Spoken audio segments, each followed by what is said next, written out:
Heidi Larsen. You have clicked Want to Get to Know Me, and for that I'm very thankful.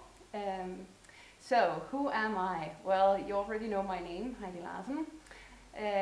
I took an education within purchasing from TECO in Denmark. After graduation, I started working in the fashion industry, first at Saint-Tropez, then Bruns Bazaar and Adax. And later I came to a consultancy agency which gave me the great opportunity to work within interior designs and all the various materials that are to be found there.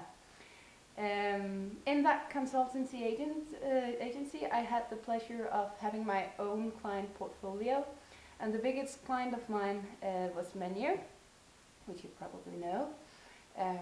After just over 2 years working with this portfolio, Menu decided to buy the part of the consultancy agency that I was a part of. So they actually bought that part, including 4 offices in China, and I came to Menu as a strategic sourcing manager.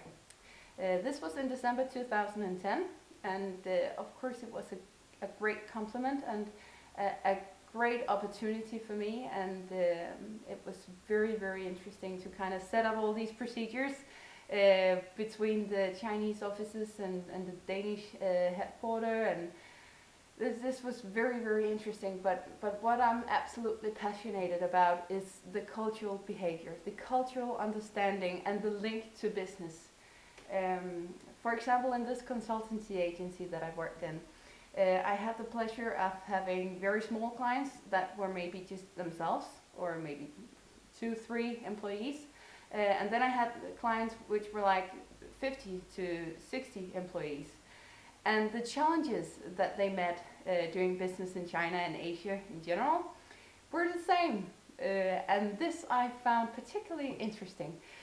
Because why is it that the bigger companies don't get the bigger advantages? And this was what kind of caught my interest, this way of getting this cultural understanding and turning it to your advantage in a negotiation.